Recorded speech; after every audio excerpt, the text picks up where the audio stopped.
J'aimerais commencer par partager une journée qui est vraiment spéciale aujourd'hui en Israël. C'est le Yom Yerushalayim, la journée de Jérusalem. Cette année, ça a commencé jeudi soir dernier, au coucher du soleil. Ça a duré 24 heures.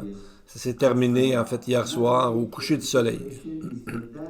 Cette célébration est également connue sous le nom de danse des drapeaux, Rikud ha-Degalim. Ce jour-là, des personnes de tous les âges envahissent les rues de Jérusalem en brandissant des drapeaux israéliens, en chantant et en dansant. Donc tout le monde se réjouit ensemble. Et le cortège part du centre-ville à Jérusalem-Ouest et se termine au mur occidental où des prières comme le Hallel, des psaumes 120, etc. sont chantées.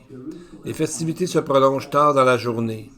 Cette journée commémore la réunification de Jérusalem le 7 juin 1967 lors de la guerre des 6 jours, lorsque Israël a finalement reconquis Jérusalem-Est et pris le contrôle du mont du Temple.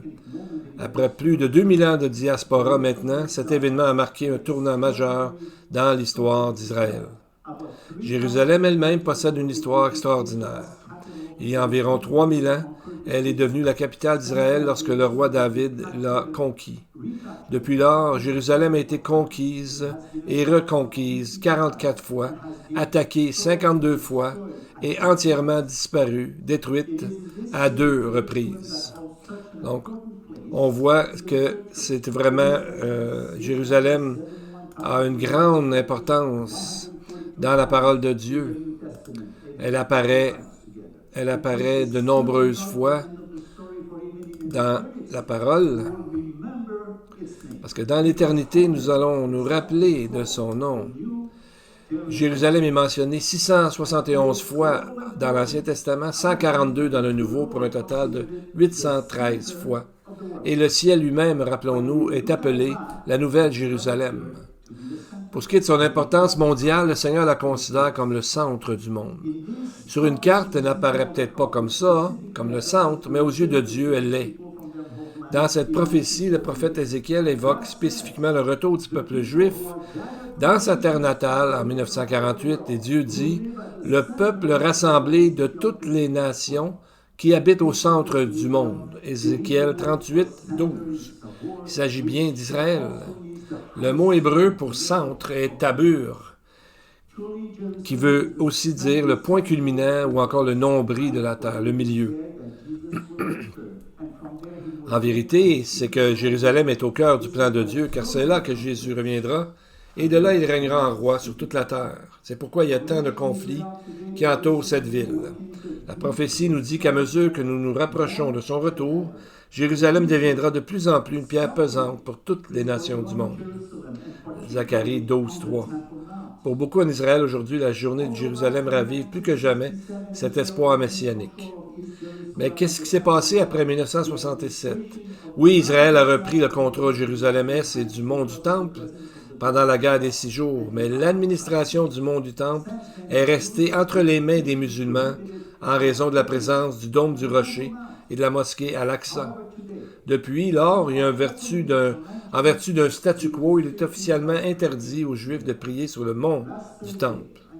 Pourtant, jeudi dernier, le ministre israélien de la Sécurité nationale, Itamar Ben-Gvir, a brandi un drapeau israélien sur le mont du Temple et a évoqué ce qu'il a qualifié de révolutionnaire. Il a appelé à la démolition des mosquées et à la construction d'un 3e temple. Il a aussi déclaré, et je cite, « Les Juifs ne circulent plus sur le mont comme des voleurs et n'ont plus besoin de se cacher. C'est toujours émouvant de voir autant de Juifs prier et se prosterner sur le mont du Temple, le lieu le plus sacré du peuple juif. » Les choses évoluent de façon très rapide sur le mont du Temple, et étant donné qu'un 3e temple est nécessaire à l'accomplissement de nombreuses prophéties de la fin des temps, nous pouvons constater aujourd'hui que sa construction future est vraiment imminente. Le prophète Daniel, l'apôtre Paul et l'apôtre Jean ont tous parlé d'un temple qui serait présent et fonctionnel durant la tribulation, comme Ézéchiel en a parlé aussi.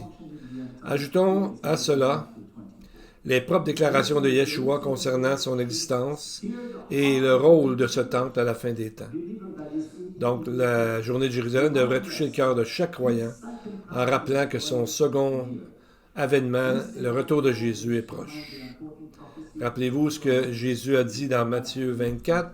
« Apprenez cette parabole du figuier. Dès que ses branches deviennent tendres et que ses feuilles poussent, vous savez que l'été est proche. » Pendant près de 2000 ans, Jérusalem est restée sous la juridiction de nombreuses nations, empires et dynasties. Mais lorsque Israël le figuier a reconquis Jérusalem, cela a marqué le début de l'accomplissement de cette grande prophétie. Le retour d'Israël sur sa terre nous rappelle que l'été est proche. Autrement dit, l'ère messianique approche. Remarquez cependant que dans cette prophétie, le figuier produit d'abord des branches et des feuilles, tandis que le fruit, le renouveau spirituel, lui, est encore à venir. C'est ce que nous voyons maintenant dans ce monde.